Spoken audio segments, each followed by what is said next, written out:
Semi चुरचुटिया चाहे भाजी पाला।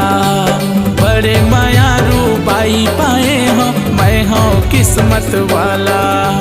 देवत रे ऐसन माया मैं तो कले चुप हाओ। देवत रे ऐसन माया मैं तो कले चुप हाओ। तोर रंधना गढ़ना हर मन मोहनी तोर माया मखो